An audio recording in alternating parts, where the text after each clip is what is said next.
How do you get into the business? The question that gets asked to me all the time. Do you need to have a journalism degree?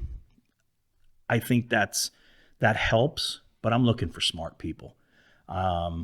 We can teach you the journalism side, and it's not always just about journalism. There's a lot of different facets to our operation, whether you're a photographer or an editor, or we can teach. I'm looking for smart people who've got ideas, who are innovative. You come to me with that, and we'll find a place for you. The best way for young journalists to get in the door is get an internship. That's how I started in this business almost 26 years ago. I got myself an internship, and I stayed at that internship till they finally gave me a job, because I just wouldn't leave the damn internship. And do you guys offer internships? We do offer internships. And is that just at the college level or above, or high school level also? It's at the college level. We have dabbled a little bit in the high school level. The problem is, because of state laws, we can't, you've got to, it's either got to be for credit, or we have to pay you, because, people just can't work for free like I did 26 years ago and just kept showing up every day because I wanted to be in the business. So, we do it for college credit. And so we see an influx in interns in the summertime. That's when everybody's home from break and stuff like that. We're working with UH to try and get more interns in the room. I would love to see, a whole bunch of them every single day. We've got a couple that are working right now, but that's the best way. First off, that's on the job training as soon as you walk in the door. Secondly, and this is the most important thing for prospective journalists who are trying to figure out, how to get into this business, get in there and dive into it. Are you getting paid? No. Are you getting credit for school? Yes. But take advantage of, you're in a newsroom, you're in that environment, ask questions, become known in the room. A lot of the folks that I've hired are former interns in our room, because when they left their internship, we knew who they were, because they showed up on time. They took on more shifts. They wanted to be part of it.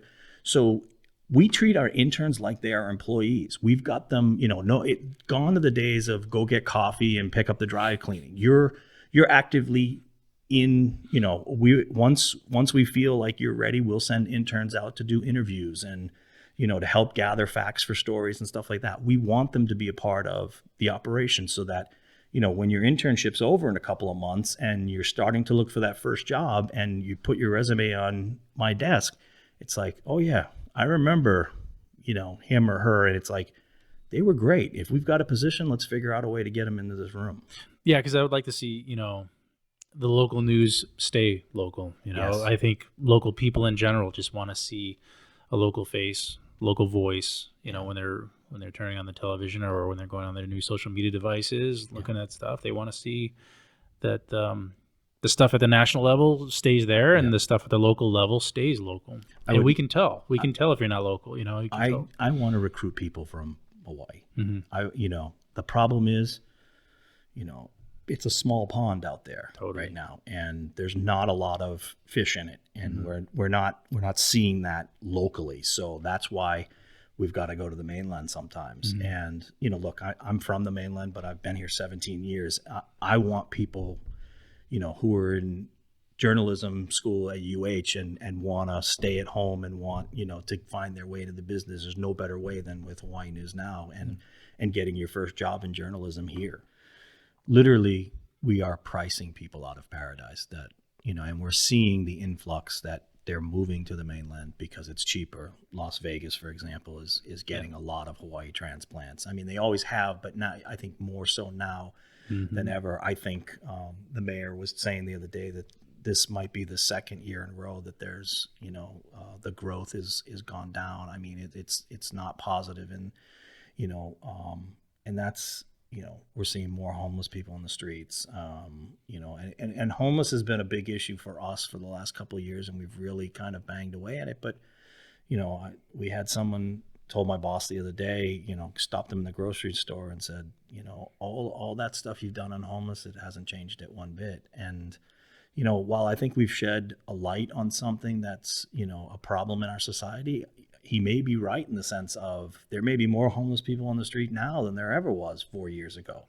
There is, yeah. You know, So- and it's because of how difficult it is to live here. And so, you know, we were talking, you know, off camera a little while ago. I've got 2 kids, both teenagers, one getting ready to go off to college, and it's like, can he even, you know, once those 4 years are over, can he even, you know, attempt to come back here and be able to live? Well, he better have a really good job to be able to live here and be able to withstand a lifestyle that he's become accustomed to growing up. And it's just not easy. But he's going to have to move back in with mom and dad. Like, he's not going to be able to come back here, get a job, and get his own apartment and place and everything like that. It's just too expensive to do that for someone starting out out of college. You're absolutely right. There's so many people on this island that are multi-generational families, you know, because they can't afford their own home or place to, you know, or a condo or an apartment. I mean, an apartment building, you know, outside of Honolulu will cost you $2,500. You know, I mean, and I love the quote that always comes up, and we do it in the news all the time, is, you know, we need more affordable housing. You know what I need somebody to do? I need somebody in this town to tell me what affordable housing is, because I'll tell you right now, $400,000 in Kaka'ako is not affordable housing. For like a 1-bedroom. Yeah. It's like, I mean, who's that affordable to? Right. It needs to be deemed what affordable actually is for the people that need the housing right now. And $400,000 is not affordable. Not going to cut it. And that's just going to exasperate the homeless issue, you know, because if people can't afford to live here, and I mean, the jobs are there, you know, people can get jobs too. But even the jobs, like the minimum wage and stuff, that's not enough to support, you know, to support any type of living here. $10 an hour is going to get you about $27,000 a year. I mean, you know, you're going to need 3 of those jobs to be able to, right. You know, the medium income, I think, in Hawaii right now is about $67,000 for a household. It's about $98,000. That doesn't go a long way. No. You know, when you're paying a mortgage and you're paying all your bills and you're paying your kids' education and stuff like that, it doesn't go far. No.